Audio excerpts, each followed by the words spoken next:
Sir Pithapuram Varma గారికి అన్యాయం జరిగింది అంటూ చాలామంది ఎక్స్‌ప్రెస్ చేస్తున్నారు సార్ వాళ్ళ అభిప్రాయాలని. ఎందుకనంటే ఎలక్షన్స్ కంటే ముందు పవన్ కళ్యాణ్ గారు అంటే ఈయన సీటు త్యాగం చేసేసారు. పవన్ కళ్యాణ్ గారికి ఆయనకు మద్దతు తెలిపేసి ఆయన గెలుపులో కీలకమయ్యారు. ఆ తర్వాత ఎలక్షన్స్ తర్వాత రిజల్ట్ వచ్చిన తర్వాత ఏదైనా అకామిడేషన్ చేస్తారులే చంద్రబాబు నాయుడు గారు అని చెప్పేసి అనుకున్నారు. రాజ్యసభకు పంపించడము, ఎమ్మెల్సీ ఇలాంటివి ఏవన్నా ఇస్తారనుకున్నారు. తీరా ఇప్పటివరకు ఎటువంటి నిర్ణయం వర్మ గారికి అంటే వర్మ గారికి సపోర్ట్‌గా తీసుకోలేదు. ఈవెన్ ఎమ్మెల్సీ వస్తుందనుకుంటే అది కూడా ఇవ్వలేదు. సో ఆయనకి దెబ్బేసేసారు చంద్రబాబు నాయుడు గారిని అంటూ కూడా పోస్టులు అయితే పెడుతున్నారు సార్. మరి దీనిపైన మీ ఒపీనియన్ సార్, మీరే విధంగా చూస్తారు? అంటే ఆ నియోజకవర్గంలో తెలుగుదేశం పార్టీని నిలబెట్టుకోవాల్సిన అవసరం చంద్రబాబు నాయుడు గారికి ఖచ్చితంగా ఉంటుంది. రేపు ఏదైనా తేడా జరిగి ఒకవేళ ఆ నియోజకవర్గం నుంచి తన అభ్యర్థిని నిలబెట్టాల్సి వస్తే ఖచ్చితంగా అక్కడ పార్టీ నుంచి అభ్యర్థి ఉండి తీరాలి. ప్రస్తుతానికి అక్కడ తెలుగుదేశం పార్టీ నుంచి నిలబడే సమర్థత ఉన్నటువంటి నాయకుడిగా వర్మ ఎక్స్పోజ్ అయి ఉన్నాడు. వర్మ కాకుండా ఇంకెవరైనా చంద్రబాబు నాయుడు గారి బ్రెయిన్లో ఉన్నారా, లేకపోతే వర్మ మీద ఇంకేదైనా ఆయనకి ఇంటర్నల్గా ఇబ్బందులు ఉన్నాయా? పిఠాపురం వీళ్ళు ఎంచుకుని అడిగారు జనసేన నుంచి. అడిగినప్పుడు మేము అకామిడేట్ చేస్తామని చెప్పారు. చేస్తారా చేయరా అనేది ఒక చర్చ జరిగింది. అప్పుడు ఫైనల్గా ఆయనే ప్రకటించాడు, వర్మే ప్రకటించాడు, పవన్ కళ్యాణ్ ఇక్కడి నుంచే పోటీ చేస్తారు, కూటమికి కూటమి స్ఫూర్తిని గౌరవిస్తూ నేను ఈ సీటుని త్యాగం చేస్తున్నాను అని చెప్పాడు. ఆయన చెప్పిన తర్వాత నుంచి ఆయన త్యాగరాజు అయిపోయాడు అని చెప్పేసి ప్రపంచం అంతా మాట్లాడటం మొదలుపెట్టింది. చాలా సందర్భాల్లో ఆయన కొంచెం అసహనం వ్యక్తం చేసినటువంటి సందర్భాలు కూడా ఉన్నాయి బహిరంగంగానే.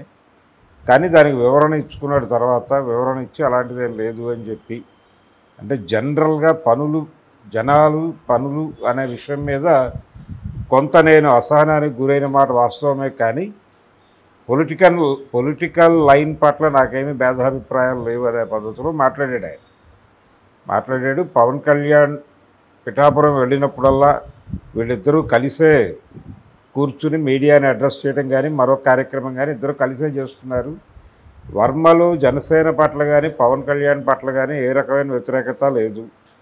ఆయన జనసేనని బాగానే అకామిడేట్ చేస్తున్నాడు, వాళ్ళతో కలిసే ప్రయాణం చేస్తున్నాడు అనేది ఇప్పటివరకు కనిపిస్తున్నటువంటి పిక్చర్. ఎమ్మెల్సీ ఇవ్వాలి అని కూడా అతను అడిగినట్టుగా ఎక్కడా లేదు. అంటే ఇప్పుడు ఎమ్మెల్సీ తీసేసుకుంటే రేపు వచ్చే ఎన్నికల్లో మళ్ళీ ఆయన కంటెస్ట్ చేయాల్సి వస్తాయి. ఒకవేళ పవన్ కళ్యాణ్ పిఠాపురం నుంచి షిఫ్ట్ అయితే, ఇంకేదైనా జరిగితే తెలుగుదేశం పార్టీ కంటెస్ట్ చేయాల్సి వస్తాయి. అప్పుడు వర్మ ఎమ్మెల్సీకి రిజైన్ చేయాల్సి ఉంటుంది.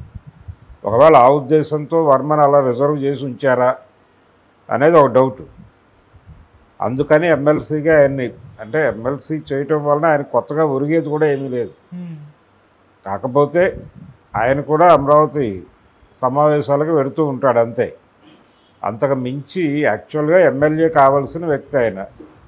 ఇంకేదైనా పదవిలో అకామిడేట్ చేస్తే పార్టీకి సంబంధించో లేకపోతే ఇంకేదైనా ఒక ప్రామినెంట్ బాధ్యతల్లోకి ఆయన తీసుకుంటే ఓకే. ఎమ్మెల్సీని చేయటం వలన ఆయన కొత్తగా వచ్చేదేం లేదు, జోడింపేం లేదు, ఒక ప్రోగ్రాం ఉంటుంది అంతే. అందుకని నియోజకవర్గాన్ని రెగ్యులర్గా చూసుకుంటూ దాన్ని సపోర్ట్ చేసుకుంటూ ఉండేటువంటి బాధ్యతలు ఏవో ఆయనకు అప్పచెప్పినట్టున్నాడు చంద్రబాబు నాయుడు గారు. ఆ బాధ్యతలు చూసుకుంటూ ఆయన అలా పిఠాపురం నియోజకవర్గాన్ని జాగ్రత్తగా కాపాడుకుంటూ రేపు పొద్దున ఏదైనా తేడా జరిగితే అప్పుడు తను తిరిగి జనంలోకి వెళ్ళి తన పార్టీని గెలిపించుకునేటువంటి పరిస్థితి, దాన్ని మిగుల్చుకోవడం కోసం అలా నిలబడి ఉన్నాడా అనేది ఒక డౌట్. అంతే తప్ప ఎమ్మెల్సీ అనేది తను ఎప్పుడూ మాట్లాడలేదు, ఎక్కడా మాట్లాడలేదు. ఏ పదవి ఇచ్చినా నేను చేస్తాను, ఇవ్వకపోయినా పర్వాలేదు అన్న టోన్లోనే మాట్లాడాడు. ఆయన ప్రధానమైనటువంటి డిమాండు ఏ రోజైనా అవకాశం వస్తే పిఠాపురమే, నియోజకవర్గం షిఫ్ట్ అవడానికి కూడా ఆయన సిద్ధపడలేదు.